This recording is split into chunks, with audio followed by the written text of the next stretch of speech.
ایک اور بڑا امپورٹنٹ سوال ہے، بہت سارے سوال ہیں، میں سمجھ میں نہیں آ رہا کہاں کہاں سے پوچھتا جاؤں. غیر مسلموں کے مذہبی تہواروں میں کس حد تک شریک ہو سکتے ہیں؟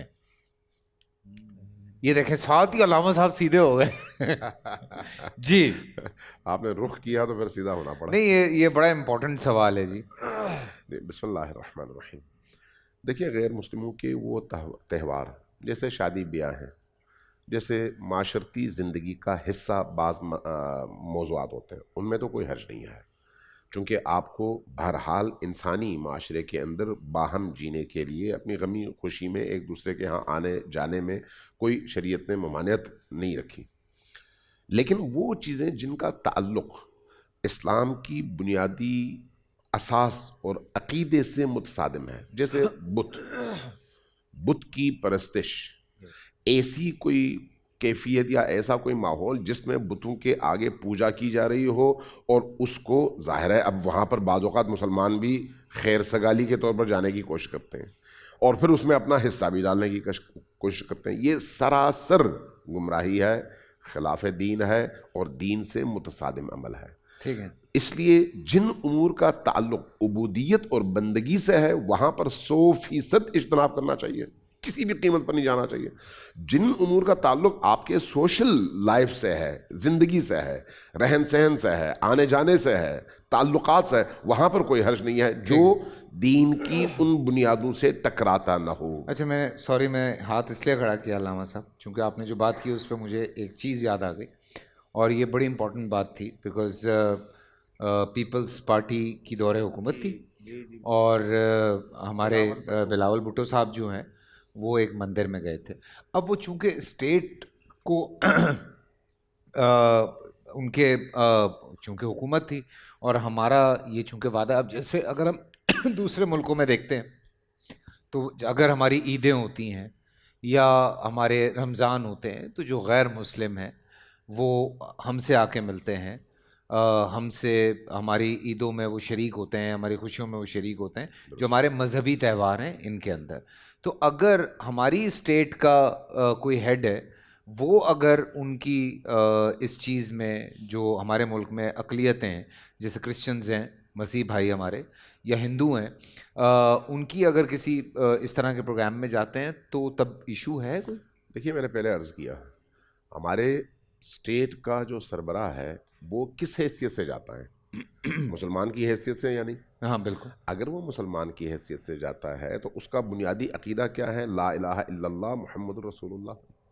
اب لا الہ الا اللہ کی نفی اگر کہیں پر ہو رہی ہو تو اس کو آپ اسٹیٹ کے سربراہ کی حیثیت سے وہ فیور تو نہیں دے سکتے کہ بھئی اس کی وجہ سے یہ معاف ہے. نہیں، ہاں ان کی خوشی میں خوشی کا اظہار، ان کے غم میں غم کا اظہار، اسے تو کوئی نہیں منع کر رہا ہے. لیکن بت کے سامنے جس طرح وہ جھک رہے تھے اس طرح سے میں بھی جھکنا شروع کر دوں ان کی مماثلت اور ان کی شباہت میں، یہ سراسر گمراہی ہے اور دین سے بغاوت ہے. اور اس میں تھوڑا سا فیصل بھائی ضروری عرض کرنا چاہوں گا کہ ہمارے یہاں اب یہ ایک کلچر بنتا جا رہا ہے کہ ہندوؤں کی اگر ہولی ہے تو ہمارے مسلمان لڑکیاں لڑکے اسلامی ملک میں یونیورسٹیوں کے اندر باقاعدہ طور پر کالج یا یونیورسٹی کی انتظامیہ کے زیر انتظام وہ مسلمان لڑکیاں لڑکے وہ بھی ایک دوسرے پر رنگ پھینک کر باقاعدہ وہی ساری چیزیں ادا کر رہے ہیں جو ہندوؤں کا اپنا مذہبی تشخص ہے. تو یہ جو بھی ہمارے سننے والے سن رہے ہیں وہ سن لیں. اسٹیٹ ہیڈ جو ہے، ویسے میں پوچھنا چاہتا ہوں کہ مودی کتنی دفعہ آئے آ کر جمعے کی نماز پڑھی ہے اس نے؟ نماز نہیں پڑھی؟ نہیں نماز کی بات کر رہا ہوں نا، ویسے آنا تو انہوں نے بتا دیا. کتنی دفعہ آ کر اس نے کہا لا الہ الا اللہ؟ کون سا سکھ ہے، کون سا عیسائی ہے جس نے آ کر آپ کے ساتھ نماز پڑھی؟ بھئی آپ کی عبادت ہے نا. تو یہ ان کی عبادت ہے، وہ جو اس پہ پانی ڈال رہے ہیں، دودھ ڈال رہے ہیں شیولنگ پر، اور اسی طرح وہ جو اپنے سارے مذہبی رسومات ادا کرتے ہیں، ان کے حقوق کا خیال کرنا یہ اسٹیٹ کی ذمہ داری ہے. یہ نہیں کہ ہندوؤں کے ساتھ ہندو بن جاؤ، سکھوں کے ساتھ سکھ بن جاؤ، یہودیوں کے ساتھ یہودی بن جاؤ. اگر تم ہندو ہو تو الگ بات ہے، لیکن اگر تم مسلمان ہو تمہارے لیے شریعت پہلے ہے، ملک بعد میں ہے. شریعت پہلے، تمہارا باقی سٹیٹس بعد میں. لہٰذا اگر ہمارے حکمرانوں میں سے جس نے بھی یہ حرکت کی ہے اس تک اگر ہمارا پیغام پہنچے، بلاول بھٹو ہوں یا وہ ہمارے باقی مذہبی لیڈر ہوں، ان سے ہم گزارش کریں گے کہ آپ اس سے اللہ کے حضور توبہ کریں. مطلب عبادت میں حصہ نہیں لے سکتے لیکن آپ اور ہمارے وش بچے اور کر بچیاں جو لڑکیاں لڑکے جو ان ہندوؤں کی ہولی کے اس میں وہ کرتے ہیں، ایک دوسرے پہ ڈالتے ہیں، وہ بھی اللہ کے آگے توبہ کریں. اور آئندہ کے بعد وہ کالج انتظامیہ جو مسلمان لڑکے لڑکیوں کو، یہ یونیورسٹی کے لوگ مسلمان لڑکیوں لڑکوں کو یہ کلچر کے نام پر وہ ہندوؤں کی عبادت کرواتے ہیں، یہ بالکل ان سے بھی پوچھا جائے گا، یہ چیز درست نہیں ہے. جی اس میں ایک حدیث مبارکہ ہے، حضور علیہ السلام نے فرمایا من تشبہ بشعار قوم فہو من، جو جس قوم کے شعار کو اپناتا ہے وہ اسی میں سے ہو جاتا ہے.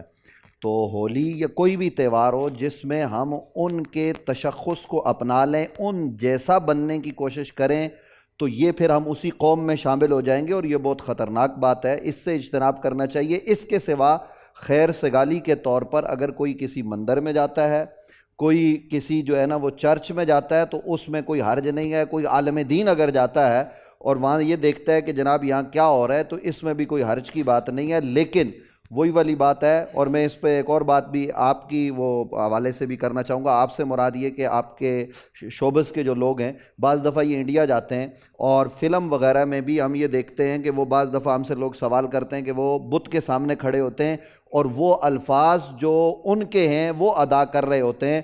تو یہ تو سیدھا سیدھا جو ہے نا وہ کفر ہے، یہ دلالت ہے. اس سے اجتناب کرنا چاہیے، بچنا چاہیے. جی بسم اللہ الرحمن الرحیم. جو فیسٹیولز ہیں وہ 3 طرح کے عموماً ہو سکتے ہیں. ایک ریلیجیس فیسٹیولز ہیں، سوشل فیسٹیولز ہیں، اور نیشنل فیسٹیولز ہیں. ریلیجیس فیسٹیولز تو قطعی طور پر حرام اور ناجائز ہیں، ان میں تو شریک نہیں ہوا جائے گا، چاہے وہ کرسمس ہے، ہولی ہے، دیوالی ہے یا ایٹسیکٹرا، ایسٹرز ہیں، کوئی بھی جو ریلیجیس فیسٹیولز ہیں اس میں شریک نہیں ہوں گے. جہاں تک تعلق ہے سوشل فیسٹیولز کا، جیسے شادی ہے یا لوگوں کی مرنے کے بعد کی رسومات ہیں، تو مجھے یہ بات، کیونکہ میرا یہ سبجیکٹ ہے کمپیریٹیو اسٹڈی آف ریلیجنس، تو مجھے یہ بات یقین کی حد تک معلوم ہے کہ جب آپ دیگر مذاہب کی فیونرلس میں جاتے ہیں یا شادی بیاہ کو اٹینڈ کرتے ہیں، تو دراصل ان کا کلچر بیس کرتا ہے ان کے فنڈامنٹل آرٹیکلز آف فیتھ پر. وہ اپنے مذہب کی بنیاد پر اپنے سوشل فیسٹیولز کو ادا کر رہے ہوتے ہیں. تو لہٰذا اگر آپ ان کے سوشل فیسٹیولز میں بھی انٹرٹین کریں گے تو قوی امکان یہ ہے کہ ہمیں اندازہ نہ ہو سکے اور ہم اس سوشل فیسٹیول کو مناتے ہوئے کوئی ایسا کفریہ یا شرکیہ کام کر بیٹھیں کہ جو ہمیں دائرہ اسلام سے خارج کرنے کا سبب بن جائے. تیسری بات یہ ہے کہ ہاں جو نیشنل فیسٹیولز ہیں، فرض کر لیں 14 اگست منائی جا رہی ہے، فرض کر لیں 6 ستمبر کا پاکستان کا یوم دفاع کا دن ہے، تو اس طرح کے دنوں میں جتنے بھی غیر مسلم ہیں وہ پاکستانیوں کے ساتھ، وہ بھی ایک پاکستانی ہیں، بلکہ ہمیں ان کا زیادہ اس حوالے سے خیال رکھنا چاہیے. چوتھی بات اس میں یہ ہے کہ اس سے کوئی یہ ہرگز مطلب نہ اخذ کر لے کہ پاکستان میں یا کسی بھی اسلامی ریاست میں جو ریلیجیس مائنورٹیز ہیں انہیں کسی بھی طور پر اپنے مذہب پر عمل کرنے میں آزادی نہیں ہے، بلکہ وہ مکمل طور پر آزاد ہیں. پاکستان میں تو میں سمجھتا ہوں کہ بہت زیادہ آزاد ہیں، اور اسی آزادی کو ہمیں ہمیشہ مینٹین رکھنا چاہیے. اور اس میں ساتھ میں ایک بات اور یہ ضرور کہوں گا کہ عمومی طور پر جب ہمارے ہاں خاص طور پر مختلف مذاہب کے ریلیجیس فیسٹیولز ہو رہے ہوتے ہیں، سوشل فیسٹیولز ہو رہے ہوتے ہیں، تو ہم جس طرح سے ان سے یہ مطالبہ نہیں کر سکتے کہ میری بقرہ عید آ رہی ہے، میں نے گائے ذبح کی ہے، اب تم گائے کا گوشت کھاؤ. تو ظاہر ہے یہ مجھے مطالبہ نہیں کرنا چاہیے، کیونکہ مجھے معلوم ہے کہ ان کے مذہب میں گائے کا گوشت کھانا ان کے مذہب کے مطابق جائز نہیں ہے. تو اسی طرح کسی کو مجھ سے بھی یہ مطالبہ نہیں کرنا چاہیے کہ میں بھی ان کی مذہبی رسومات کے اندر. ابھی جیسے حال ہی میں معذرت بات، میں نے ابھی تھوڑے دن پہلے ہم نے ساتھ میں افطاری کی سب نے.